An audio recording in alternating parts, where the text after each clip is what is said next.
Ligaya kemina futbol da kete nava tangasiye kemazın. Tima kuberiya meheki hesabın şampiyoniye dikir.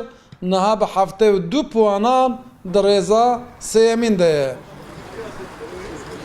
Tekçuna hemberi Bandırma Spor'u hesabın derketina Liga Süper'i serobin okir. Çok özür dilek söylüyorum. Lêborî nejwet xwazim ez ê hemberî futbolîzên xwe jî bêjim gir li pêş 40,000 kesan derdikevim yarîgehê em ê wan bifetsînin ji vir gelek hez dikim ji hemû kesî zêdetir dixwazim ev derbibe şampiyon. Wendakirina puanan adı sê heftiyên dawiyê de alêgiran û rêveberiya Amed Sporê anî hemberî hev. Lê rêveber ji xwe baweran û ew dixwazin alêgir jê ji wan bawer bikin ku dê bi piştevaniyeke baş derkevin Lîga Süperê. Dema ku tu li pêş vê paş ve kevî dilê me re dişke, dilê me teva şikest. Lê em bawerin îro lîstikmanê me jî anîn ziman em ê derkevin Lîga Süperê. Bira bizanibin. Em zanin ku me çend henda kir, lê em zanin çil pêşiya me ye.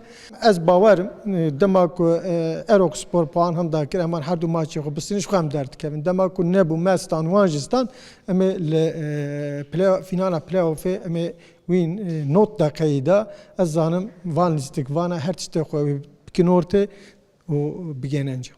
Amed Spor dedi 26 Nisanê de roja yekşemê li mala xwe mêvandariya Bolu Sporê bike.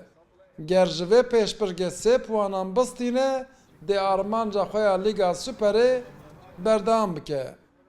Maşallah dekak. Rûdaw Amed.